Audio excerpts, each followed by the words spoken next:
Hey guys, quick note from the editors before we jump into this amazing roundtable discussion. Ladislas, the wandering investor, participated in this discussion, but we lost his audio. So we edited up the audio so that it's still good to listen to. Good is the enemy of perfect. So we're going to release the episode anyway. And if you notice anything sounds weird, people's responses or silences or something like that, the reason is because we lost one of the audio tracks. But should still be a good episode, well worth listening to with amazing guests. And let's get right into the episode. Welcome back to the MyLatinLife podcast. Since 2014, MyLatinLife has been your trusted guide to traveling and living in Latin America. Today we have the Europe versus Latin America Roundtable. We have assembled an illustrious group of guests to shoot the breeze about LatAm versus Europe. We have Mr. Bowtied Mara, we have Francisco Litvai, we have Bold Perceptions, James Nuveen, and the wandering investor himself. Welcome, gentlemen. An honor to be here. Nice to be here. Cool. Well, how do we kick this off? Maybe people will just know you guys by your voices, but yeah, maybe it's worth a quick 15-second introduction each. Bowtied Mara. I'm originally Dutch, living in Argentina, and post mainly about Argentina and a little bit of LatAm as well. It's Nick with Bold Perceptions. I lived in Europe, multiple countries, Denmark, Italy, Poland, Germany, and spent a lot of time in Latin America.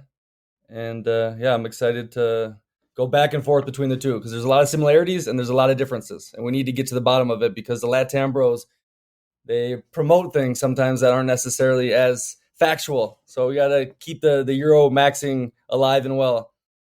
So we already have someone taking sides, eh? I'm Francisco Litvai from SETI. I am Brazilian. I think I'm the only Latin in the crew here. But I lived in Europe for 5 years. I'm also Austrian and nowadays mostly Colombia based. So had a bit of both in my life too.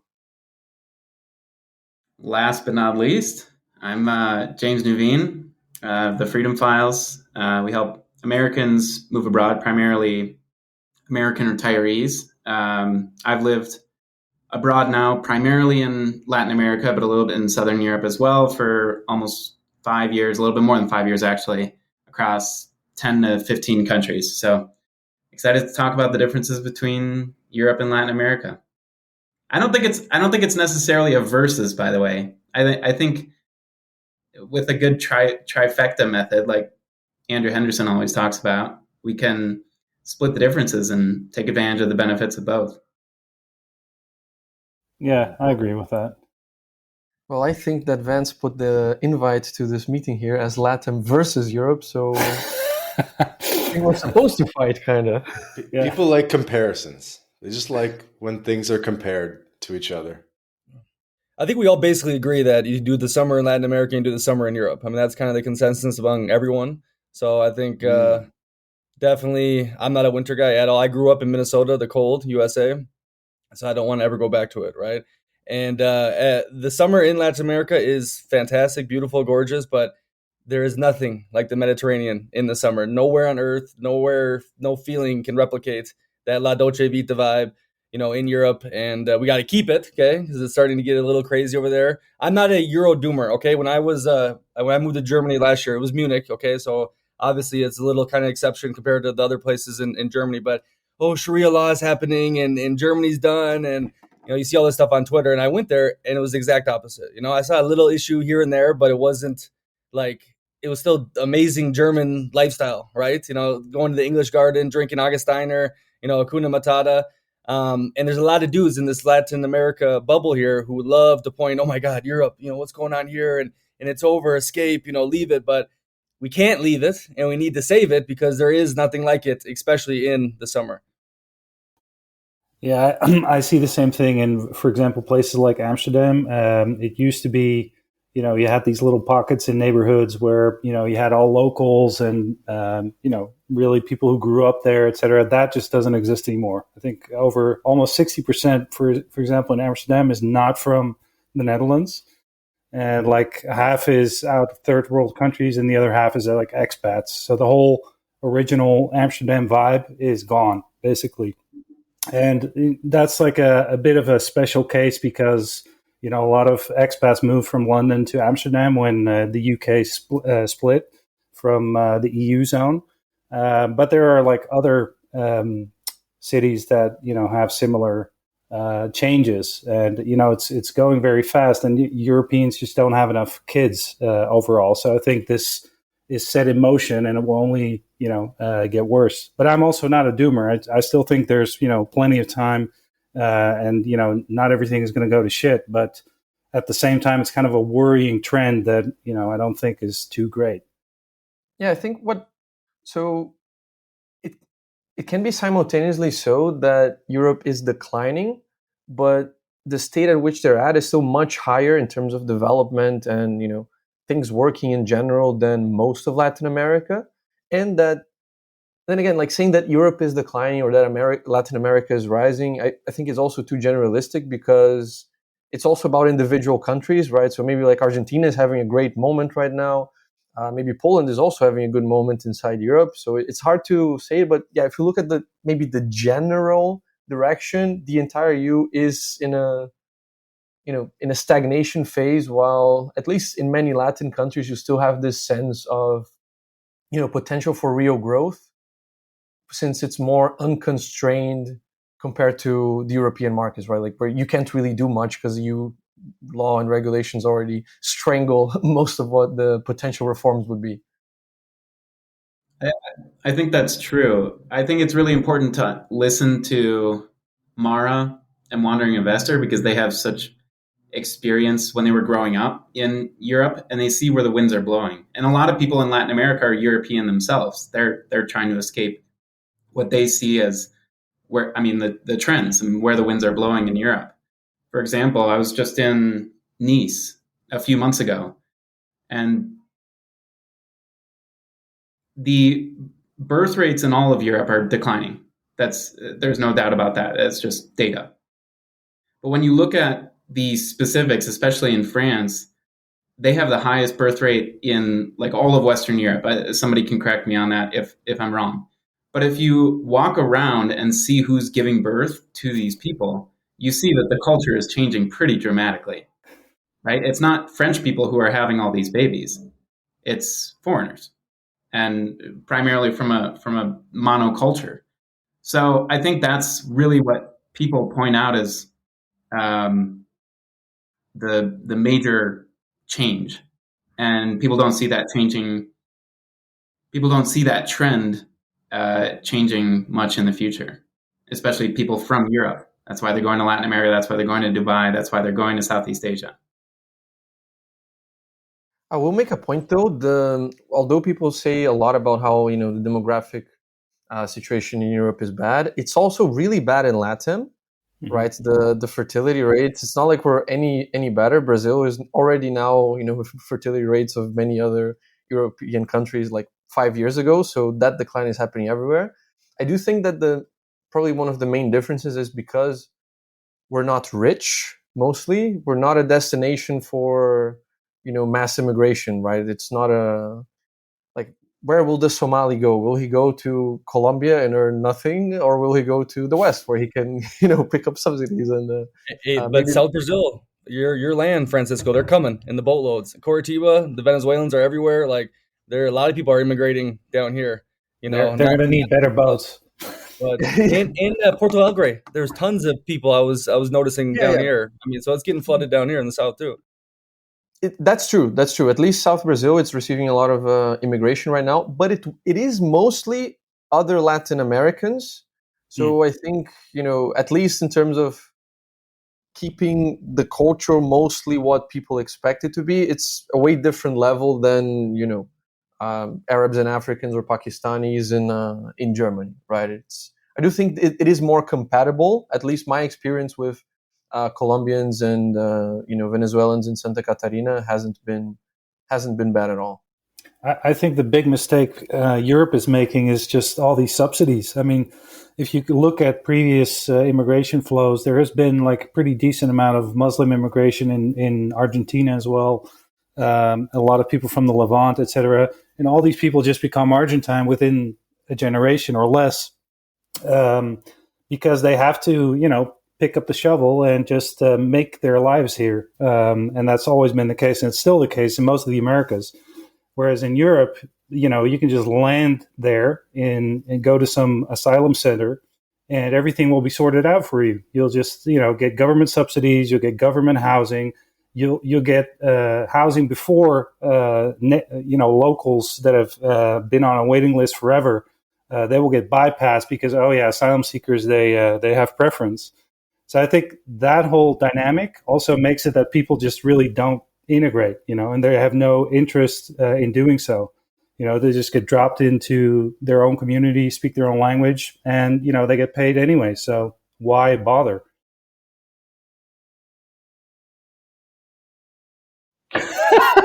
No, I'm definitely pro immigrants in general. I'm just like highlighting the dynamic, which I think could be solved if you take away the subsidies. If you take away subsidies, everything is solved, basically. Yeah. Well, yeah, but then they will have to, it will be a lot harder in terms of, getting comfortable.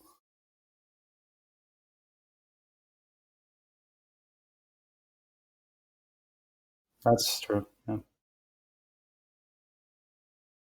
Hey, I got something. So the Southern Cone, because a lot of dudes shill it on here. I do too. I love it. I had a blast in Argentina. I love Southern Brazil. I need to go to Chile. But how close is it to replicating Europe in your guys' opinions? Can you get everything down here that you need over there besides the Mediterranean summer? Or is there something missing? Is it more of a generic brand? Let me know your thoughts on that. Like, does this replace the European feeling in the Southern Cone? I would say could get close, but like the quality is usually, not just a little bit off, especially in, food, etc. Also, I think the Mediterranean is just very hard to replace with anything else. It's just such a unique spot. But I think, high quality beach areas in Brazil get pretty close, are very nice. And as soon as you get in more into like the upper ranges, upper class, etc., then you get to some really, really nice pockets. But it's not like the overall area. It's really, you have to know where to go, and it's very specific.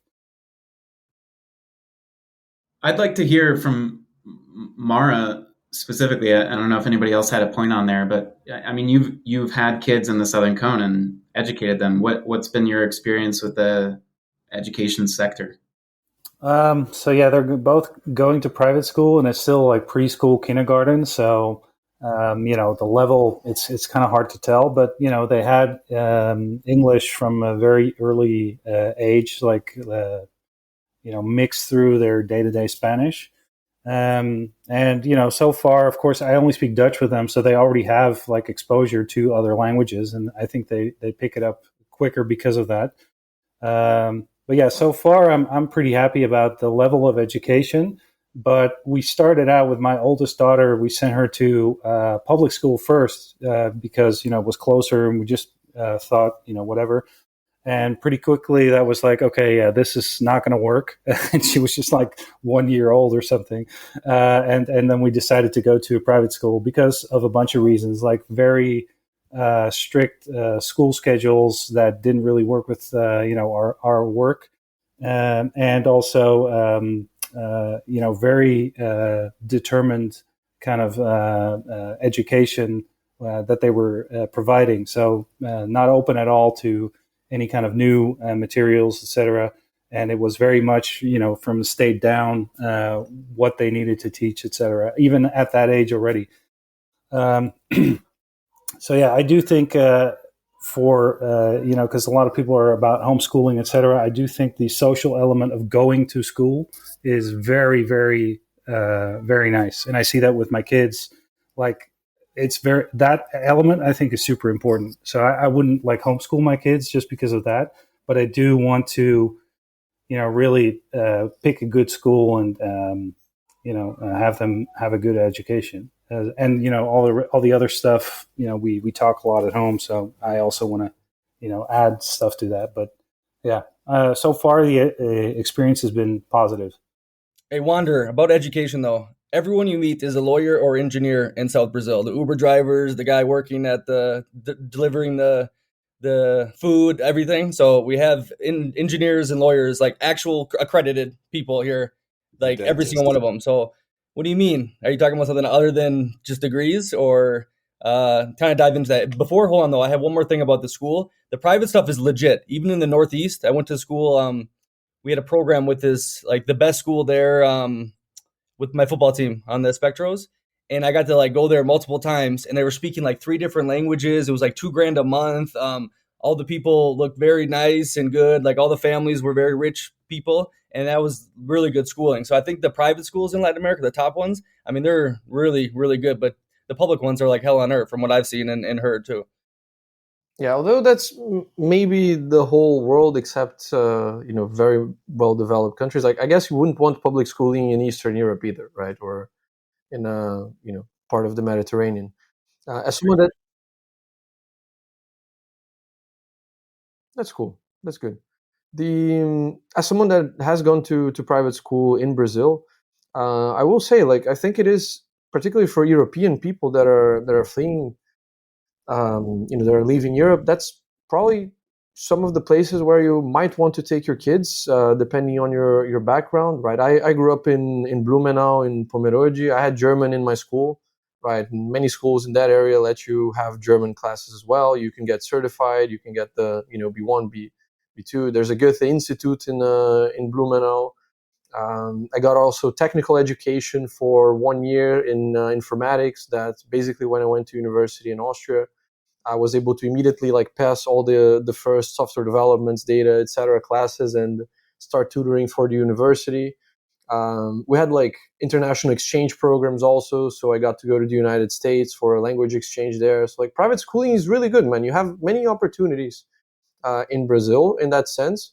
Where I would say maybe doesn't make sense is for university, because for that part in Latin America, honestly, it doesn't make so much sense because the private ones are as expensive as many places in Europe. And if you're going public, then either it's very ideological or, they have constant strikes because the salaries for the professors are not being paid for some months. And it's very hard to get in, right? Like you have, let's say, 350 applicants per slot in medicine, something like this. Yeah, I think that's the case in Brazil, where the level of public education is actually in the universities is very high. It might be ideological, et cetera, but at least they only let in the best. And then the rest trickles down to private universities because they couldn't get into the public university. And basically, most of those go to Argentina because, here you don't have a numerus fixus. So everybody just enters. For medicine, for no matter what, they all go to public university, and that's why the complete system here is collapsed. And that's why most people who can pay here in Argentina, they would go to private universities to not deal with, basically the whole of LatAm studying here for free.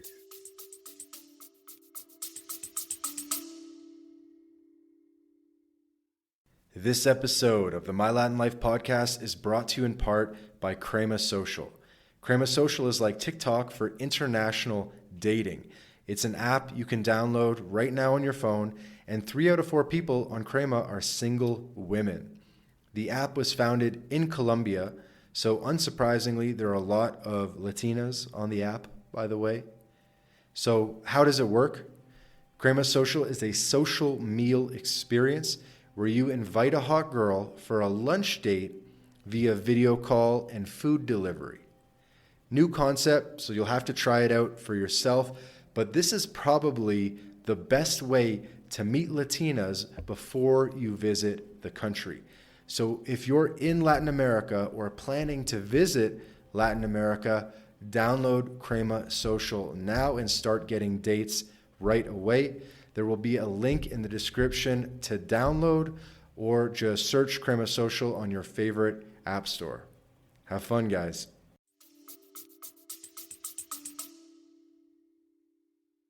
Hey, Wander, can you answer that point though, where like everyone's a lawyer and engineer in South Brazil on the education aspect? So is it not just education? Is it something bigger, a bigger picture going on? But in the U.S., you're saddled with debt unless you're paying down $75,000 a year at a top tier Ivy League or public Ivy League university, and it's pretty ridiculous the price of tuition these days. Hey, Francisco brought up Pomoroji. Did I say it right? Pomoroji. Yeah. I went there. That's where he's from, and it was freaking amazing. Okay, it did feel like Germany somewhere. Like I said, I lived in Munich for 6 months, went all around Bavaria, and inside that village was like, holy shit, this is the real deal. I'm curious on you guys if you had similar experiences in different cities in Latin America that the European feeling gets replicated.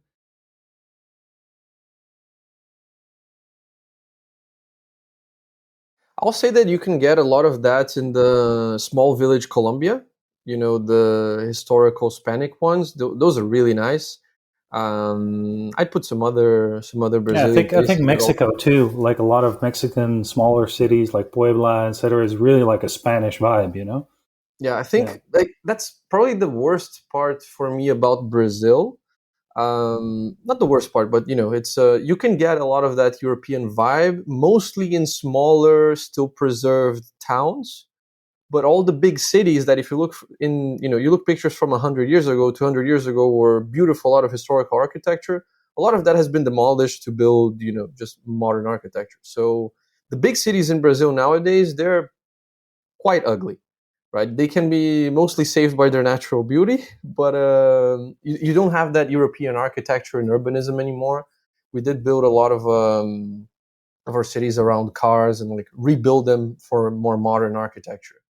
I would say Argentina is the best one in that sense for having that European big city vibe. I haven't seen another LatAm city where you have the you know a big capital that feels like Europe in that sense. Yeah, we discussed this on our podcast, Lattice, where the Euro and the American are definitely looking for different things in Latin America, and generally speaking, because obviously the time zone is huge for us, but we didn't grow up in ancient cities, 2,000-year-old cities, and so when we find it down here, it is nice. But safety, okay, because this one's gonna get people really riled up. I've said I think possibly, maybe that Argentina now in 2025 is on par safety wise with Western Europe. Am I wrong? Am I crazy? Oh, and also, I don't feel at all scared whatsoever in South Brazil. Normally, anywhere in Brazil that I have that on edge switch, South Brazil, it's gone. I did Floripa a while ago, but now I've done all the South Brazil basically, and I'm not scared one bit, which is pretty shocking for people. Yeah, I think it's overall most parts of Argentina are very safe. There's some pockets around Buenos Aires, Conurbano, which is just can be not safe. And the worst thing that can happen to you in Palermo usually is just like someone snatch your phone, but that happens in any big city. So I think a harder crime of like really getting robbed by gunpoint, etc. That stuff just really doesn't happen here that often, unless you're in like a neighborhood that no tourist ever visits. So yeah, and also if you look at homicide stats, etc., it's really gone down, and it's still higher than Europe, but it's not significant if you compare it to other countries in the region. Yeah, and I mean, in general, Latin America is one of the more dangerous regions of the world, but I would say this is not only a Southern Cone thing, right? It's mostly like the safer countries in general and safer cities in general in the Southern Cone. But even in Colombia, for example, you have states that are some of the most violent in the world, and you have some places that are actually really, really safe and really chill, right? I also completely could turn off the, let's say, the danger radar, let's say, in Mendihuaca by like the Caribbean coast, or some other pueblos, some other places in Colombia that are also pretty chill. Of course, it's also a matter of the big cities, right? You want to be in the big cities, maybe for the connection, and then for that, it's also probably going to be Southern Cone for that factor. James, you've been a long time in Medellin and in Colombia. Would you agree with that assessment? Colombia, I feel most dangerous at, by the way. James is crazy. Colombia is the most dangerous country I've been to. I mean, I've been here for 5 years, and just from my personal experience, I've never run into a security issue or safety issue in those 5 years. But granted, I probably don't. I'm probably not as risky as you are, but I do my fair share of exploring and adventuring, and all around Colombia. I've lived all across Latin America, and I mean, in Medellin, where I'm based, you do have that kind of lingering precaution switch on all the time. But once you get outside of maybe the main touristic areas like Laureles, Poblao, and you're out in the pueblos like Francisco was talking about earlier, there's none of that. You don't really feel like you have to be constantly watching your six and that you're constantly in danger. The wealth in places like Llano Grande, in El Retiro, which are just like 30 minutes outside the city, is pretty astounding to most people. In fact, the real estate in Llano Grande, and I don't know the current stats on this, but from what I'm hearing from investors on the ground here in Medellin, Llano Grande has some of the most expensive property in all of Latin America, rivaling like Puerto Madero in Buenos Aires. So we're getting so much investment capital here. And even in Central America, like Southern Central America, Costa Rica, and Panama, I don't feel that same precaution switch like I do in Colombia. Granted, I think the safety situation, especially in Costa Rica, has declined over the last 5 years. And I won't even comparing it with the Southern Cone. I think the Southern Cone, bar none, is the safest part of Latin America. But Colombia is generally safe if you know what you're doing, but I wouldn't recommend that like the first stop for everyone. It's generally for a little bit more expert adventurers, especially if you're going to go out of your comfort zone and explore. Yeah, and these things also, they shift depending on, political and economic, surroundings. So, for example, now in Argentina, things have become like, pretty expensive. And I could see like if this goes on, that at a certain point it might become a little bit more dangerous because, people get a bit more desperate. But at the same time, like the poverty stats are, the statistics are looking very good, but you can feel like people are really having a hard time getting by. And, usually when that happens, it's like, yeah, you might get a little bit more of a safety issue where people start robbing more. So it's usually robberies, just because they're desperate and they need to get by, or they just start doing that because they don't see any other way.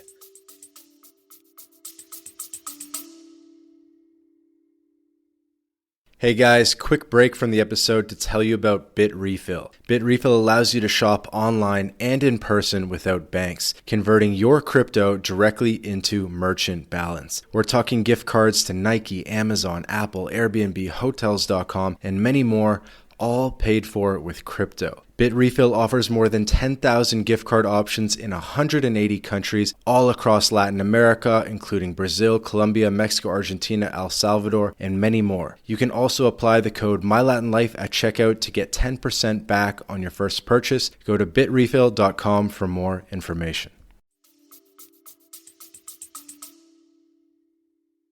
Mara, if I could jump in here again, I want to ask you a pointed question. I think across Latin America, probably the highest rates of dual citizenship are found in Buenos Aires because of all the European ties and especially Italian ties. So a lot of people have, especially the wealthy, have citizenship, residency rights in Europe, and obviously live or are from Argentina. Mm-hmm. So in the last 2 years, I think the last time we did a roundtable with you was probably 2 years ago, right around when Milei was getting elected, or right before that maybe. Have you seen a rise in people going back to Europe where their descendants came from, or do you see any kind of correlation there? That has actually stopped during the pandemic. There was like the biggest outflow I've ever seen, and a lot of people that I personally knew as well. They left. They haven't come back yet because I think they're kind of waiting on what's going to happen here.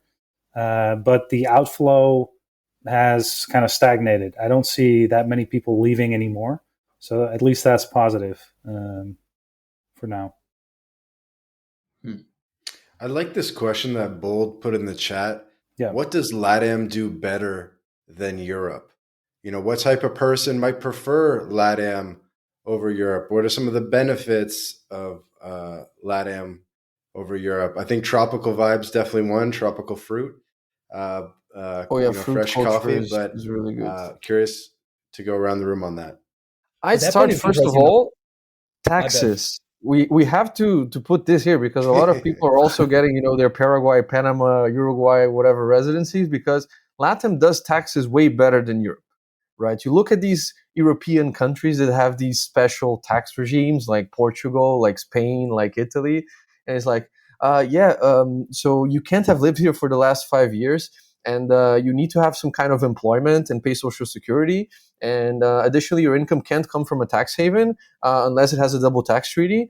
And then your passive income is going to be tax free, but actually not all kinds of passive income. So if it's a US LLC, it's not counting. That's not a profit. That's not a dividend. That's a corporate profit.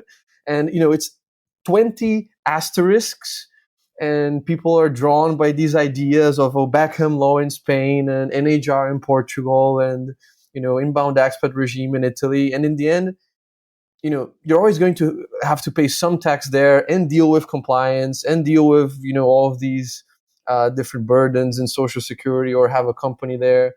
Like even low tax Europe, you always have some kind of tax and you have more complexity, I guess, on the tax setup. Whereas basically the entirety of the Caribbean, Central America, and good part of the Southern Cone can offer you complete tax freedom on foreign sourced income. And one example that I like to do, like Brazil, for LATAM standards, is a tax hell, right? It's one of the worst offenders, actually.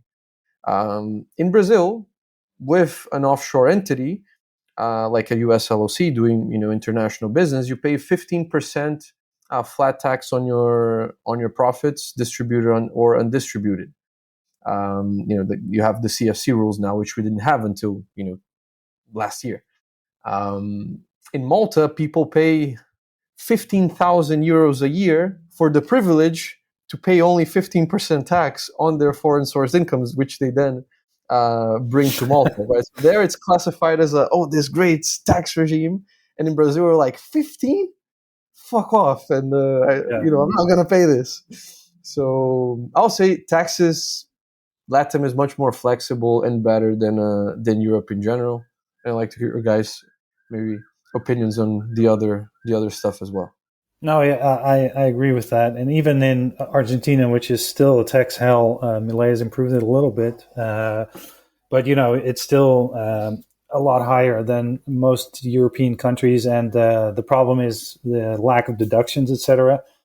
The enforcement is lower than anything that I've ever seen during my lifetime in the Netherlands, for example. So it's and you need to be okay with a lot of that stuff, but at least you don't have the feeling that the state is after you all the time and that everything needs to be exactly correct or whatever. Like whenever you file something and it turns out for example, my accountant, there was something wrong with the filing or whatever, you can just fix it.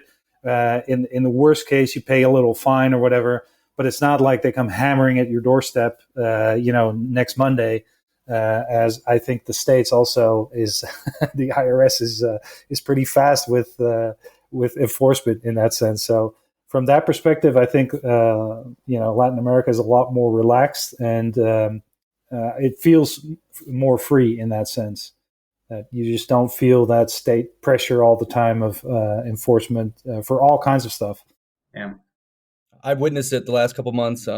Someone that has a very successful business in Argentina get hammered by the tax man for dumb shit and like very little money, and then it's big money. Then it's because this isn't there, that isn't there, and obviously Malay libertarian. I was completely shocked when I'm seeing it firsthand that they're getting killed when this is. not a massive business, but a good, successful small business, and they're just attacking them. You know what I mean? So Yeah.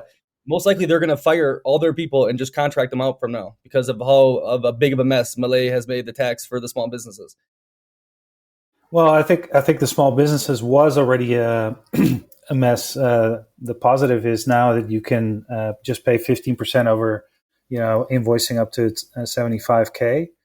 But the problem is, like, if you're a smaller business or a little bit bigger, as soon as you've done a couple filings, you get a target on your back. It's basically, oh yeah, these guys are making money, so we're always going to audit them, and that's just basically what happens. And that's been happening forever, and that's why 50% of the economy is off grid, basically, because people are just tired of it. It's like, I'm not going to file anything. Go fuck yourself. that's basically how it works. Yeah, They are fascinating people. The way they can outmaneuver systems and get outside of different things. The Argentine is crazy. But hey, speaking about taxes, I remember James. We had a podcast, and obviously I'm pretty freaking don't tell me what to do type American, etc. But Denmark. When I lived in Copenhagen, I would any day of my life pay those taxes to have that functioning of a society. Okay, where I got the healthcare was pretty solid. I used it. It wasn't you had to wait 6 months like Poland to do the free one. Like the streets were clean. There weren't that many homeless people. Everyone was happy. Like everyone thought their tax money was going to good places. Granted, this is 2019. Okay, so some things could have changed, but I think if that was the case, I would pay taxes left and right. That's the only time I've seen it done in the world is in Denmark, where the Dane not only cares about themselves, their family, their community, but it's like every Dane they care about, and they're totally fine with throwing money in there and a lot, 60% basically, maybe even more, and it works. So that's my thing on taxes. I think taxes can work if the people are good and they're productive, for the people. So Do you think you would feel that same way if you lived there for a prolonged period of time and you kind of saw the effects of 60% taxes on a society and what that does to people's drive and ambition and entrepreneurial spirit? There's no incentive to create anything, to invent anything, to build anything if you're paying 60% taxes. And that's just income tax. Then you have sales tax. Then you have all these different other taxes that aren't even listed on the balance sheet. I just can't, from a principle standpoint, live in a society like that where I'm giving out 60% of my income and not. I understand you feel like you're benefiting from it, but are the people who are earning the most benefiting from that society, that homogenous society, as much as the people on the bottom who are just getting free checks every month? Could you live in a society like that for a prolonged period of time, Bold? I mean, I think it's amazing. I think Denmark, the first 3 months, obviously as an American, you're like, holy shit, this is free. This, your brain explodes, right? You're like, this is what a functioning society should look like, right? But after that 3 months, I started seeing the rotten core. Because I think they really haven't had many worries. They don't have to deal with much stuff. So they bitch about the littlest things, okay? Like what Susie said over here is the biggest thing for a week. I said, dude, put an American in your shoes, especially one that has like student debt or any of that, and they would be no worries forever. Like if you don't work, you get paid. You have all these safety nets. It's Hakuna Matata, and so I saw that like they've given so many different things that they're not as grateful, I believe. But the wheels keep functioning. They got rid of the ghetto problem because that was a big issue when I was there in 2019, and then they started cleaning that up during COVID. And I think the society's doing well. And I do know people who had a lot of money. The third biggest bike company there. And I mean, he made a lot of money. He's an entrepreneur. I know other guys that started businesses or at least had the opportunity to do it. So yeah, it's not as like cutthroat. And with that, there's maybe not as big of potential, but they have the largest health company too. Because they sell to the fat Americans, Ozempic. They own that. That is Danish. So I don't know. I saw it work firsthand, and I've been anti-tax my whole life. I think government is all mafia, but there it worked. I saw it, and I was like, "Holy shit, this is amazing! This is what a functioning society could look like." And I would happily pay 60% taxes to be a part of that. Besides the weather, if the weather is so bad in Denmark, that's the only part that sucks. Okay, hey, where to live in Europe now? Obviously, we see online a bunch of the bigger cities are taking over in Western Europe and whatnot. I still think a lot of it is amplified, but of course, the euro's here. saw it 20, 25 years ago. I didn't. Okay. But I did live in Poland, which is now everyone and their mother loves, right? I lived in the Far East, Białystok, on the border of Belarus in 2022. So when the war came, but I think Poland has topped. Okay. I back then I said, holy shit, this place is the best thing ever. But then I saw Warsaw getting a little crazy. I saw Krakow full of foreigners, and like, I don't know. I'm like, okay, this is great right now, but I think it's peaking, and now it seems like everyone and their mother is going to Poland. Okay, and I don't know if that's gonna last, or you have to go even further now to the Baltics or the Balkans and so forth. So tell me, people, where are we going in 2025 to live in Europe? I would go either to a very nice Spanish city. I've lived in Madrid, Salamanca. I just, love Spanish cities. I don't really need beach, so for me, that would be fine. And otherwise, southern Italy seems like a very good deal in terms of, quality of life and cost, basically. Those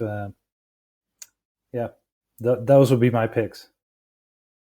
I don't know about living in southern Italy though. I think obviously the infrastructure, the being back in time, basically. If you have kids, it's terrible, right? There's no opportunity. I think just like having like a chill spot there in the summer for sure would be ideal. But to like set up shop now, I don't know. I think that's I always see Europe as like vacation, so I'm never really realizing living there full time. I always after 2 weeks I want to get back. Yeah. I mean, I could consider living in Switzerland, but then that's for someone that already has, really well established net worth in general. I think the micro states are quite interesting, and we do see that movement from Spanish clients, for example, going to Andorra. This kind of thing. I think that's where you can combine kind of the lifestyle with the tax benefits. And I mean, for me personally, at least in the stage of my life that I'm in now, like 25 years old, I would probably, if I had to move to Europe, probably pick something like Hungary, where it's good enough in terms of infrastructure, connectedness, lifestyle, things going on, but it's also not suffering from a lot of the problems that Western Europe has, both demographically and in terms of taxes. Wander, they're blowing up. Your investments in Montenegro are doing well, I assume. Yeah. This point about personal freedom, coming back to that other question, I think that's something that LatAm does better than Europe nowadays, just because of maybe not on paper, as some of these LatAm countries do have some, crazy rules and regulations, but at least on the law enforcement part, right? The lack of state capacity in a lot of the LatAm countries is a benefit for those that want, more risk taking, more adventure, and like living life and being able to do stuff without everything like, oh no, this is forbidden. Oh, you can't do this. Oh, you can't do that. Maybe sometimes you're not supposed to do it, but people don't care and they do it anyway, right? I guess that's something that for the risk takers, for the more adventurous, you can probably get that in the Balkans, in Europe, but for most of Europe, it's going to be definitely way more long housed than Latin America. Mara touched on that point earlier, Francisco, when he was talking about taxes and how enforcement works in Latin America versus Europe. I would take that a step further and compare it to Europe, whereas I feel like every little thing is regulated. You can't have air conditioning in your house in most countries. No, that's amplified. I don't believe this. Like, I would leave the shower on all the time in Germany. Nothing happened to me. Okay, like I didn't feel hampered. Yeah, we had the freaking. Did you pay the water bill? What's up? Did you pay the water bill, or was that the owner of the Airbnb? They didn't say nothing, so I mean it was paid. Okay. But I don't feel this trapped thing that I read online. Oh my God, it's super, there's problems, there's issues, but I felt great in all these countries. Totally Hakuna Matata free. Like obviously in Italy, I had someone doing a lot of the bureaucracy stuff, right? So I didn't have to deal with any of that shit, so I could keep my La Dolce Vita glasses on. But I mean, I don't know. I think it's just so amplified to me. Yes, there's problems. Yes, there are issues, but it's still amazing lifestyle. Yeah, I think you're right. I think it's also a matter of that is all in the euro head, basically, because I was just shocked, like when I got to Holland again a couple weeks ago, and just the whole framework that people have spoon fed to them, basically, about climate change and all that stuff. So all that stuff about you not using water or not taking showers or not having an aircon, that's like conscious choices also, because they don't want to damage or have an impact on the environment. I know people who take a train and are 3 days, for 3 days instead of taking, 1 or 2 hour flight, because they don't want to contaminate the world, basically. And that's it. It's really, psycho levels, because any logical person would just look at China and India, and all of this stuff you're doing just makes no sense at all, even if it were true and it did have such a huge impact, and you still want all your nice shit from China that is made there, in Europe as well, because Europe manufacturing is less and less and less, and they also import a bunch of most of their stuff. So yeah, I think it's more the framework of their mindset versus like how much is actually enforced. But in some cases, it is really enforced. Like in Italy, there's a bunch of places where officially the aircon should be between certain degrees, etc. Same in wintertime, where you cannot put the heating up more than X amount, otherwise you get a fine if they find out. So that's all pretty dystopian if you care about it. I think will they fine you? They probably won't find out, that kind of stuff. But it is getting more and more regulated and more monitored. Like, for example, my parents, they have 2 garbage bins, and they take that out, and they have mini chips, so the municipality can scan every time they take out the trash and charge more taxes if they do it more than X amount. It's pretty pretty far-fetched. If you're living there full time, you just start to notice all these things. And it's like, just leave me alone. But if you're on holiday, you don't really notice those small things. But for me, that would just drive me completely nuts. It's just, the minutia is just way too much for me. But then people... That kind of paranoia creates norms in society. Yeah. So, for example, when I was coming to Latin America from the United States, I was kind of a rule follower there. And then to come here, it broke my brain to understand that people just do what they want, generally speaking, obviously. And corruption is much easier to access, etc. I didn't understand that within my American brain. Now, with my more so Latin American brain, to transition to a place where I would be living in Europe, where everybody follows the rules and also pressures others to follow the rules, that's different for me. Yeah, but people say this, though. People say, oh, Latin America is so much more freer. But in Brazil, if I go to an office building, I have to get my face photoed to scan in, to show my IDs. Like, obviously, PIX they see all the money movement, your CPF, you put part of everything. So to me, that's pretty surveillance. But yes, you can buy your way out of the system. Yes, you can do whatever you want if you have money in Brazil. But dudes will be like, oh, Europe is, the surveillance state. But is Latin America not doing it to its own people too? No, Brazil is the forefront of Latin America by far. I don't think no Latin country I've gone to has as much surveillance financially and also in other senses as Brazil does. And then here again, right, we're talking Latin versus Europe, but it's individual countries in Europe, individual countries in Latin. So, you probably have way less surveillance in Serbia than you have in Brazil, but we're talking averages, right? Mm-hmm. So I guess average, Latin still less surveillance, but for sure Brazil is not the place to go to if you want to be the fully under the radar guy. I guess it's the hardest one to be. So all right, I know we got to stop in a couple minutes. I think James needs to drop as well. Do we want to just go around the horn and do everyone does some last words as we wrap up? Maybe James, you could start. Yeah, I can go. I mean, how I opened this chat in the first place is that I don't think we necessarily have to choose between the two. I love vacationing in Europe. I'll be there in a few weeks, and I really enjoy the southern pigs, the Portugal, Italy, Greece, Spain, for kind of a similar vibe as I get in Latin America. I don't think you necessarily have to choose. So that's kind of I'm also kind of privileged being 28 years old and recently engaged. So when the kids come, maybe that'll be a different conversation. But yeah, I think we can benefit from both. I don't think it's necessarily a either or. Well, I'll complement to that. That maybe sometimes you do have to make choices in life, but choices are not permanent either, right? So I chose Europe as the place to do my studies, but maybe then I chose Latin America as the place to base while being a digital nomad and building a business remotely. And who knows, maybe I choose Europe as the place to retire if I ever end up retiring. So it's also, it's not a permanent one choice you do in your life. You have to do many different choices in many different stages. Yeah, I agree with that.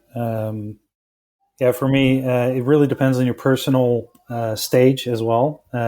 Like, for example, now with kids, Argentina is great, but if in 2 years there's this shift to socialism and everything gets pumped to the max or whatever, we might think about moving to Brazil, Uruguay.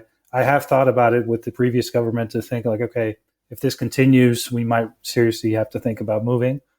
But yeah, it really all depends on where you feel best, basically.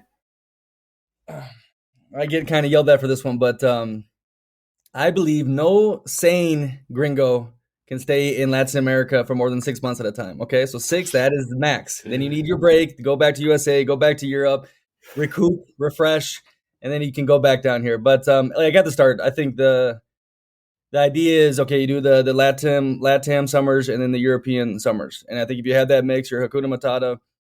But yeah, I really don't think it is possible to live here full time like you guys. You guys are wild childs, but I commend you for doing it. But everyone else, like, you need to get your refreshment, I believe. So I used to do that. Like, I used to pick full year summers.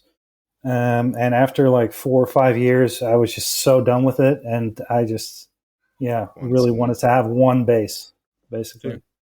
If there's one place to do it in Latin America, it's Argentina for sure. In my big Southern Cone influence on today's podcast. This has been another episode of the MyLatinLife podcast. Guys, let us know in the comments who was your favorite guest. Who do you want to see more of? I want to see more Ladislas. But you guys let me know what you want to see in the comments, and we'll put together some more roundtables. Thanks to all our illustrious guests for joining. James Nuveen, Wandering Investor, Bowtied Mara, Francisco Litvai, as well as Bold Perceptions. We'll see you in the next episode. Ciao for now. Good time. Ciao, ciao.